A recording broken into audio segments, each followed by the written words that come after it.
তৃতীয় শ্রেণীর বন্ধুরা, কেমন আছো সবাই? আশা করছি ভালো আছো। আলহামদুলিল্লাহ, আমিও ভালো আছি। আজকে তোমাদের বাংলাদেশ ও বিশ্ব পরিচয় অর্থাৎ বাংলাদেশ অ্যান্ড গ্লোবাল স্টাডিজ এই বইটার দ্বিতীয় অধ্যায়ে আমরা চলে আসলাম। ঠিক আছে? দ্বিতীয় অধ্যায়ের শিরোনামটা হচ্ছে আমরা সবাই মানুষ, উই অল আর হিউম্যান। তাই না? আমরা সবাই মানুষ, এটার ইংরেজি হচ্ছে উই অল আর হিউম্যান।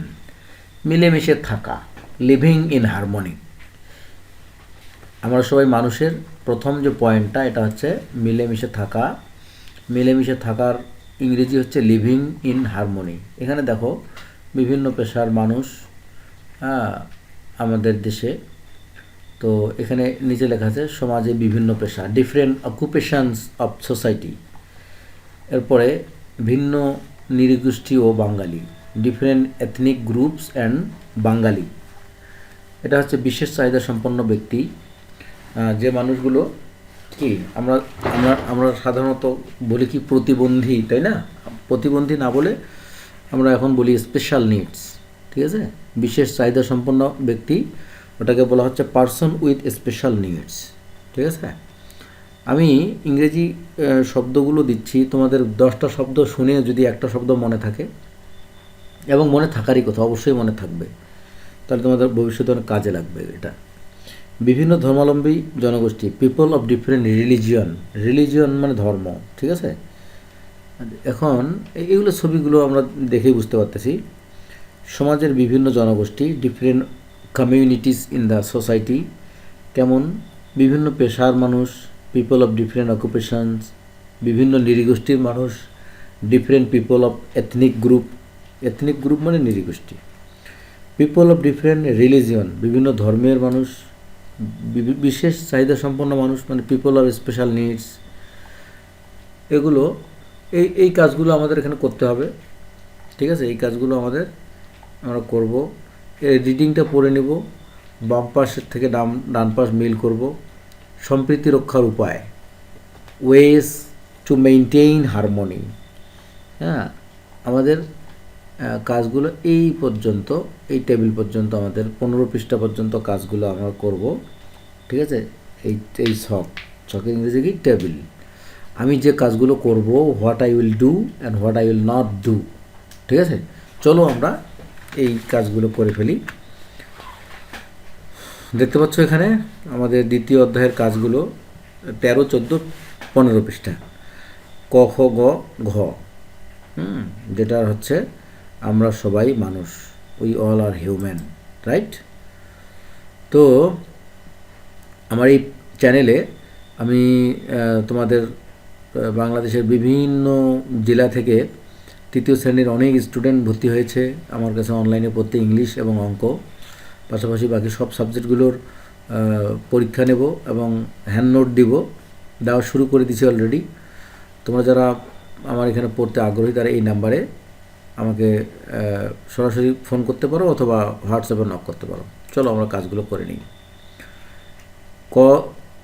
ক নাম্বার হচ্ছে ছবিগুলো পর্যবেক্ষণ করে তার আলোকে সমাজের সদস্যদের বিভিন্নতা নিচের ঘরে লিখি।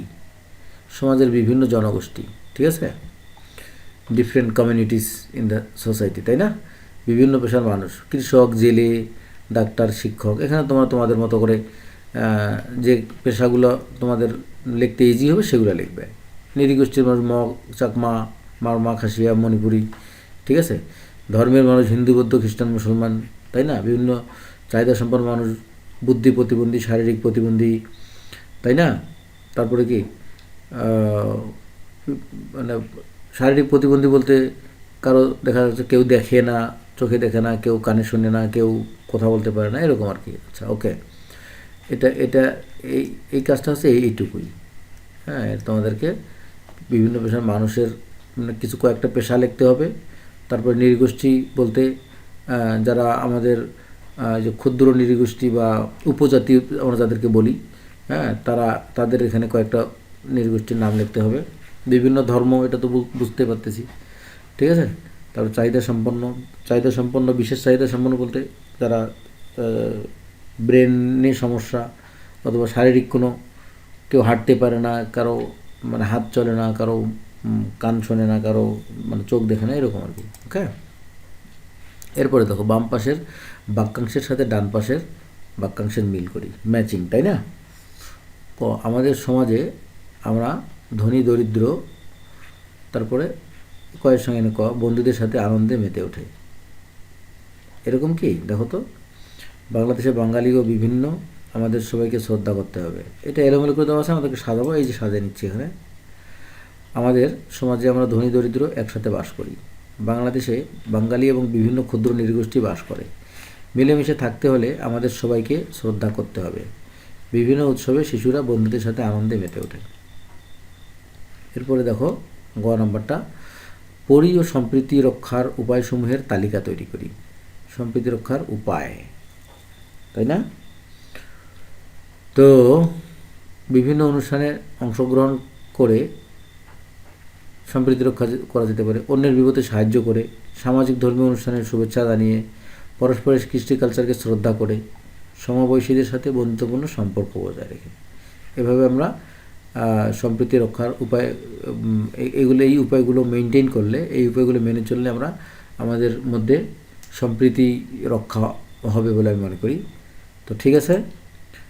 ও আরেকটা আছে, ঘ নম্বরটা আছে, নিচের বাক্যগুলি পড়ি এবং কোন কাজগুলো করব এবং কোনগুলো করব না, what will you do and what will you not do, তা শ্রেণীকরণ করি এবং সংশ্লিষ্ট নম্বরগুলো ছকে লিখি। এখানে তোমরা এটা দেখে নাও, দেখে নিয়ে এইখানে উত্তরটা পেয়ে যাবে তোমরা। এই যে হ্যাঁ, আমি যে কাজগুলো করব, আমি যে কাজগুলো করব না, আমি যে কাজগুলো করব, এগুলো হচ্ছে এখানে একজন বয়স্ক লোককে রাস্তায় পাড়াতে সহায়তা করছে, পরেশ তার সহপাঠী, এগুলো তো আমি এখন দেখলাম। এগুলো যেগুলো করা যায় এগুলো এখানে লিখে দেওয়া আছে, আর যেগুলো আমরা যেগুলো করব না, যেমন একজন সহপাঠী পড়ে গেছে, উনি পাশ দিয়ে হেঁটে চলে গেল, এই কাজটা আমরা কখনো করব না। কোনো একজন শিক্ষার্থীকে সহপাঠীরা তাদের সাথে খেলতে নেয় না, এটা আমরা কখনো করব না। অনেক সময় কেউ সহপাঠীদেরকে ব্যঙ্গ করে, এটাও আমরা কখনো করব না। ঠিক আছে? তাহলে আজকের পাঠ থেকে আমরা এটাই শিখলাম, এটা তোমরা নিজেরাই করবে। সর্বোপরি যে কথাগুলো, যে কথাটা আমি বারবার বলি, এগুলো তোমরা একবার দেখে নিয়ে বাকিগুলো নিজেরাই লেখার চেষ্টা করবে। ওকে? তাহলে আজকে এ পর্যন্তই। দেখার জন্য অসংখ্য ধন্যবাদ। দেখা হচ্ছে খুব দ্রুত আরেকটা অন্য ভিডিওতে। আল্লাহ হাফেজ।